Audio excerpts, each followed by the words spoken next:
Welcome to WakeGOV TV. I'm Eric Curry. We have several stories lined up for you today. We'll tell you what you can do to make sure you're safe during the upcoming flu season. Plus, we'll show you tips on keeping your holiday as safe as it can be. But first, for 28 years, Betty Lou Ward has been a fixture in Wake County, serving on the Wake County Board of Commission. But after 28 wonderful years, Ms. Ward is deciding to step down to offer another citizen an opportunity to serve as a public servant. Joining us to talk about her career is none other than Mrs. Betty Lou Ward. Thank you so much for being here. Thank you, Eric. It's nice to be here today. Yes, ma'am. Mrs. Ward, I guess first, for the citizens that have been in Wake County for 28 years, they know your story.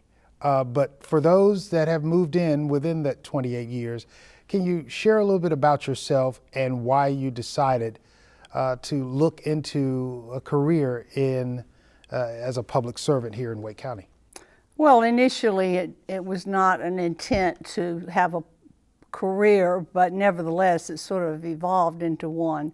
I have had a wonderful 28 years. It's been great. There have been so many wonderful new friends I've made and new experiences I've had. Did you ever think it would last 28 years? No, never. Even 4 years ago, I didn't think so, because I thought someone was going to step up and decide to run for my seat.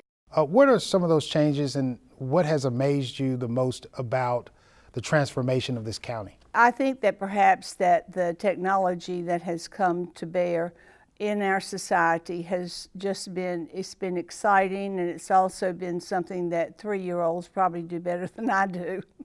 What are some of the highlights of the past 28 years that you will cherish? Well, some of the highlights are the fact that I have been involved in the arts, and I was involved in the arts on a local level prior to I ever becoming president of the National Association of Counties, and I started an arts group there that has progressed very, very well, and I am so proud of them. They have done extremely well.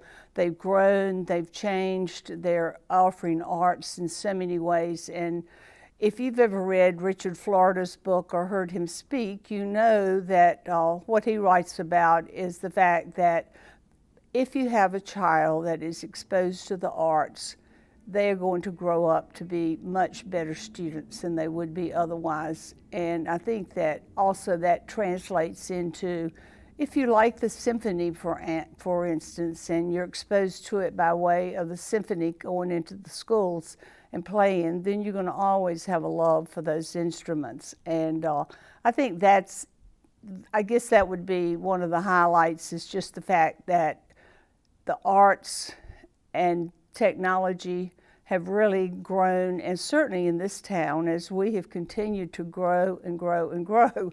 And when we passed 1 million people this past year, I know we were already 1 million, but the national government decided that we were 1 million, and now we're 1 million plus. I don't know, 200,000 people.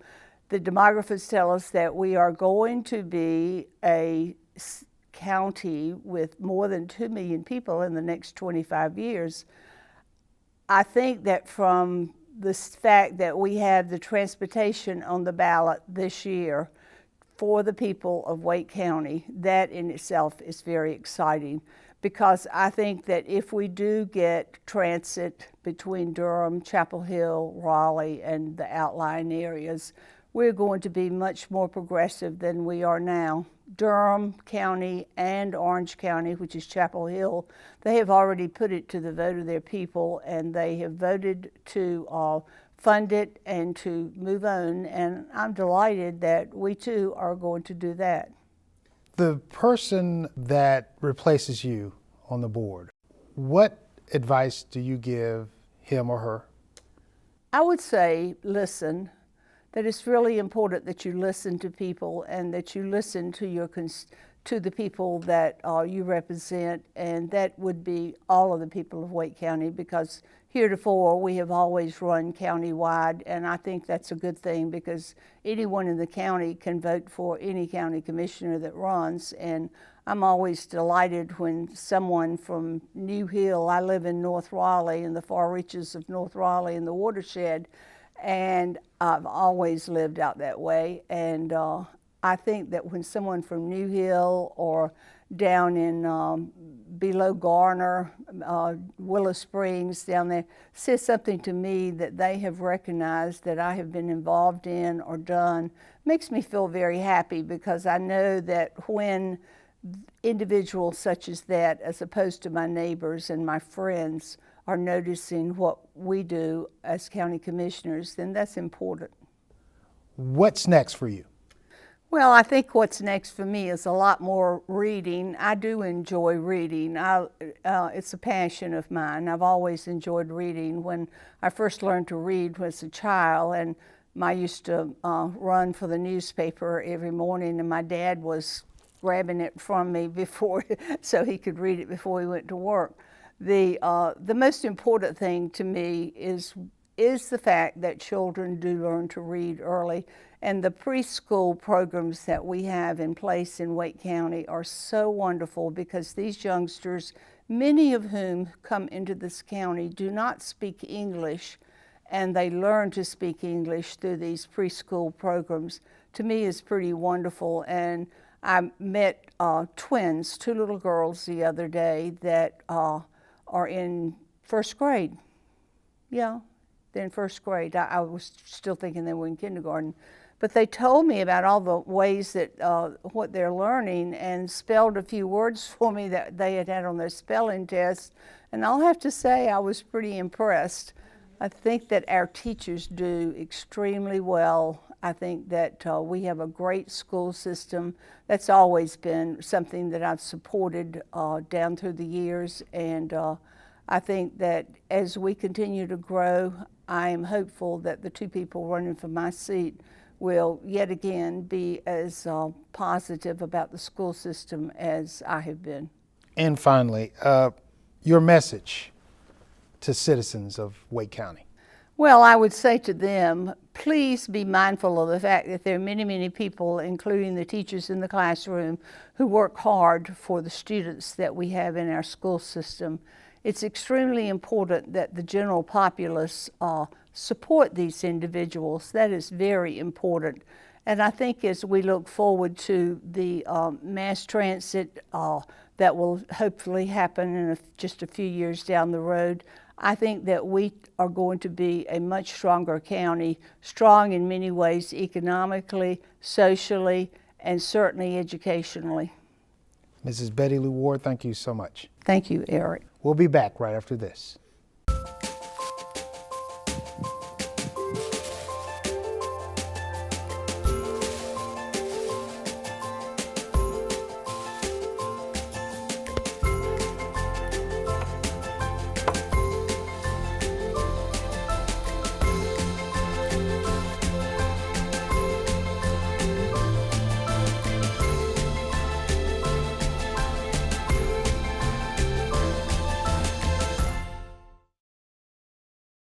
With the milder temperatures anticipated to last through at least the end of February of next year, the Centers for Disease Control recommends that you and your family get the flu vaccine. The flu vaccine has been known to prevent flu-related illnesses and hospitalizations. Joining us to talk about this important issue is Joanne Douglas, Program Coordinator for Immunizations with Wake County Human Services. Thank you so much for being here. Thank you. The importance of receiving the flu vaccine now, what are they? Well, the earlier you get it, the earlier that you have protection. So as you receive a flu vaccine, you don't have instant protection from the flu. It takes a couple of weeks for your body to mount an immune response. So as soon as the flu vaccine is available in your community, you should get it. Why is it important to get this vaccine every year? Flu vaccine is a seasonal, flu illness, I should say, is a seasonal illness. So the strains can change, the virus can change. This year is the same as it was last year, but usually it changes. So it's important that you receive the flu vaccine that matches the predominant strains that are circulating, that the scientists say they propose will be those that are causing the most illness. And who should get the vaccine? Good question. So the CDC recommends everyone over 6 months of age receive the flu vaccine, but especially young children under the age of 5, the elderly, pregnant women are strongly encouraged to get the flu vaccine. People that have long-term or chronic health conditions like heart disease, diabetes, asthma, or HIV, they are also strongly encouraged to get the flu vaccine. And healthcare workers, not only to protect themselves, but they protect the patients that they care for. Now, are there some people that should not get this shot? Oh, yes. There are people that are allergic to some component of the vaccine or may have a very severe allergy to eggs. If they're using the flu vaccine that's propagated in eggs, those people should not receive the flu vaccine. And if there's any question about that, they should receive their flu vaccine in their provider's office. Joanne, are there any changes to this year's flu vaccine? There are. Actually, the different strains that are available. We have some vaccines that are 3-strain and some that are 4-strain, and that is something that's been evolving over time. And also, big news this year was that the FluMist intranasal flu vaccine is not available this year. The CDC decided that they did not want to recommend this for use this year because it wasn't providing as much immunity as they had hoped. So it's not available for use, and we're not providing it at Wake County. Where can people receive the vaccine? People can receive the vaccine in the community in a variety of places. They can have it at their doctor's office, at the pharmacy, retail locations, urgent cares. We have the health department here that has clinics, and also at our regional centers in Fuquay-Varina, Wake Forest, and Zebulon by appointment. And where can people get more information about what Wake County is doing to offer this vaccine? They can get all the flu information they'll need for this season on our Wake County website, WakeGOV.com. Just type flu in the search box and you'll see everything about clinics, vaccine types, pricing, and eligibility. Joanne Douglas, Immunization Program Coordinator with Wake County Human Services, thank you so much for being here. Thank you, Eric. And we'll be back right after this. Every day across America, excess food is gathered by a network of good people at local food banks, giving hope to millions of children who struggle with hunger. They've earned their wings, and you can too. Together, we can solve child hunger. Support Feeding America and your local food bank at feedingamerica.org. Welcome back. According to the National Fire Protection Organizations, winter is the peak season for U.S. home fires, with cooking and heating being the leading causes. In addition, candle, decorations, and Christmas tree fires peak in the month of December. Joining us to share tips that could prevent an accident or tragedy from occurring in your home is John Calloway, and later in the show, Braxton Tanner, both with Wake County Fire Services. Thanks so much for being here. Thank you, Eric. The first thing, when we talk about holidays and holiday safety, a lot of folks will be in the kitchen preparing for Thanksgiving and Christmas meals. What are some of the general tips to ensure safety in the kitchen? Well, I think of the holidays with food, and cooking is one of the biggest parts of the holiday season. And what we have every year is individuals and family members who start fires accidentally on the stoves with cooking improper techniques, or actually spilling and actually burning themselves with cooking that we see.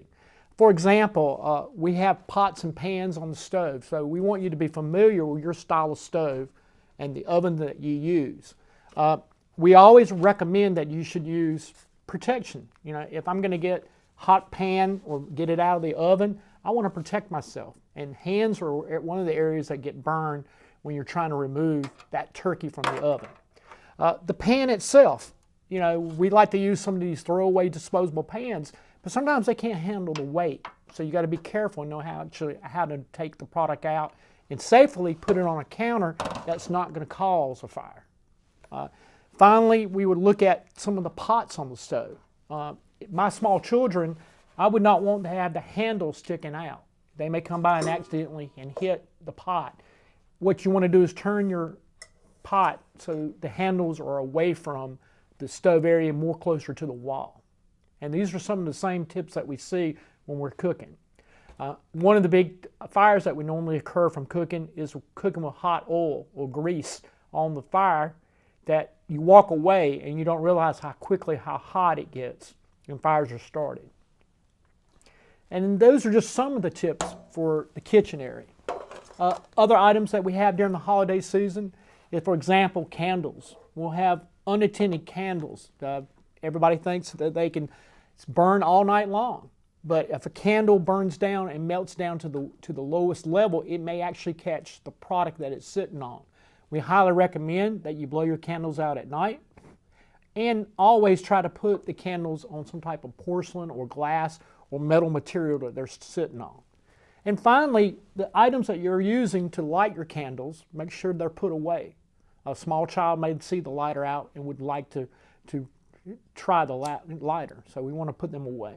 We see from time to time, almost every year, across this country, reports of house fires simply because of improper use of turkey fryers. What is the best way to use these turkey fryers around the home?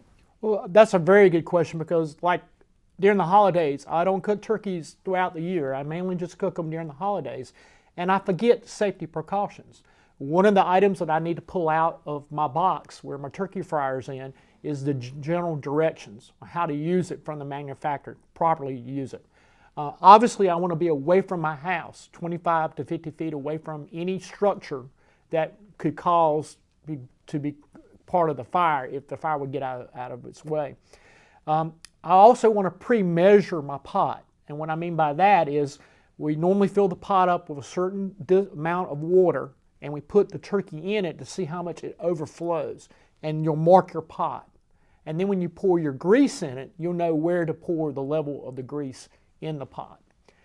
We want to make sure we're wearing safety precaution when we're lowering the turkey into the fryer, and we do not want any small children or any other animals, especially dogs, that may hit the pot away from the actual cooking apparatus. And let's go back inside the house and talk about smoke alarms.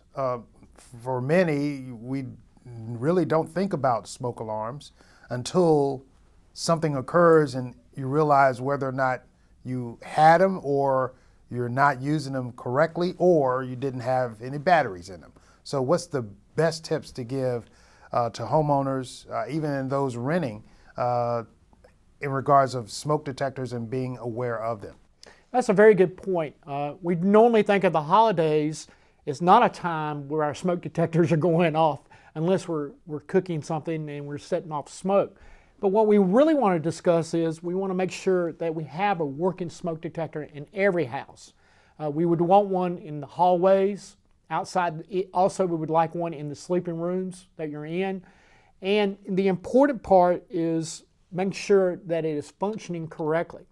The detectors have normally a testing device.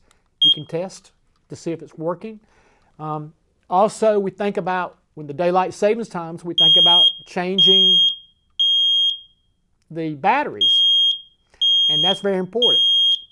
And hopefully everybody can hear this and knows where to go and when to leave the room and where you're going in your fire evacuation plan.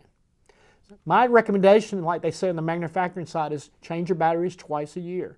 Make sure the proper device is hooked up correctly, and make sure you have enough of them in your house that are interconnected together to set off the alarm. And one last tip I'd like to mention is that because a lot of the houses now have gas appliances, we highly recommend that you use a carbon monoxide detector in your house for your own personal protection. Carbon monoxide is a gas that's produced that you would not wake you up, and the protection that you get from a device like this will sound off if there's a high level of carbon monoxide in the house. And we recommend these put in the hallway areas or away from the device itself that you're using. In my house, I have gas logs, so I have one in the hallway of our bedrooms. So if there was an issue with my gas logs, this device would set it off. Thank you, John, for those tips. Okay, thank you very much.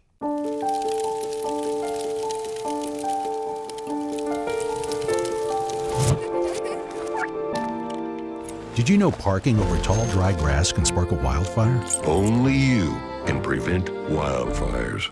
Continuing our topic on holiday safety, joining us right now is Braxton Tanner, also with Wake County Fire Services. Thanks so much for being here, Braxton. Thank you, Eric. Can you talk a little bit about the types of electrical cords that you have brought in and what's safe and the proper use of them? Sure. First of all, we'll talk about the standard electrical cord that you can go and buy at any department store. These are inexpensive. They're, like I said, you can get them at any department store. The problem with this cord and holiday lighting is they're not approved for outdoor use. So you really need to use cords that are approved for the use that's intended or what you're trying to use it for. And it's all, there's little tags on here. People typically disregard the tags. Some people will tear them off. Please don't tear them off. But Underwriters Laboratory or other listing or testing agencies test these electrical products for applicability of use. So even though these are inexpensive, this is not what your choice would be for holiday lighting, outside of the home. Holiday lighting on the outside of the home would be more to, an outdoor cord set. This cord is listed and labeled to be used outdoors. All cord sets have an ampacity or a wattage limit, so that also needs to be considered. You would not want to take a cord. They're not pretty many times. A lot of times you get them in different colors. But you wouldn't take a cord and try to hide it under the throw rug or put it under a bale of hay or something. They have to be able to dissipate the heat off of them. And what I've got here, Eric, is a cord that this was done in a controlled environment. This cord was plugged in, had an appliance plugged into it. This plug here is rated for 1625 watts. An appliance was plugged into it that exceeded the wattage because it was in a controlled environment. And what was trying to be displayed here was that they wrapped this cloth on it. They exceeded the ampacity or the UL listing or rating of the plug or the cord, and the cord failed, caught the cloth on fire. This could very easily happen outside of a home or inside of a home for that matter. So we tend to, instead of relocating our appliances inside of our home, we'll reach for a cord. Not always the best choice. So, if you have to use a cord, you need to make sure that the cord is not exceeded the UL or the listing of the cord for the wattage or ampacity that could be imposed on it.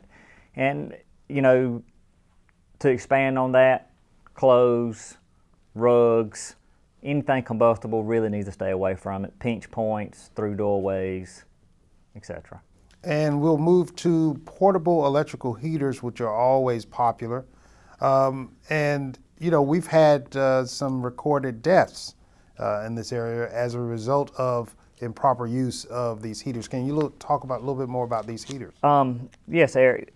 There's a standard electrical heater, again, found in most department stores, big box stores. And yes, Christmas, winter, everybody's cold, wants to be warm and cozy. To use that heater is perfectly safe in the right environment. If it's used properly, it's perfectly safe. Again, the availability of receptacles in homes, someone may try to reach for that cord. So, we just talked about the ampacity of cords and the wattage of cords. Again, this is a 1625 watt cord. This heater right here is rated at 1500 watts. So one would say, hey, I can use that cord with my heater because it's not exceeding the wattage. However, the listing of the heater itself, which has gone through rigorous testing, says that this heater shall be plugged directly into the wall and not using a cord set. So you have to factor all of that in, and you can't, reach for the cord. You feel like you're good, but there's also a UL listing, instructions that come with these heaters. If you follow them, you will be safe. And one thing that is probably the most popular thing folks do on the holidays is the use of Christmas lights, indoors, outdoors. And if you were to visit every house in your profession that is lit up with Christmas lights, I'm sure you could probably find some dangers in the way that things were plugged in, whether it's outside or inside, correct? Sure. One of the biggest or the common faults with someone hooking all of these Christmas lights up is overloading. They'll take a standard, this is actually what we call a power tap. Some people refer to it as surge protectors. There's a clear difference in a surge protector and a power tap. Surge protectors prevent against spikes. Power taps is just an extension. Some of them have off and on switches, some of them have circuit breakers. Don't get a sense of security that you have this, because that typically will not, prevent a failure. It's just to extend or give you more outlets, but you still have a wattage characteristic here that you have to do that math as we spoke of earlier.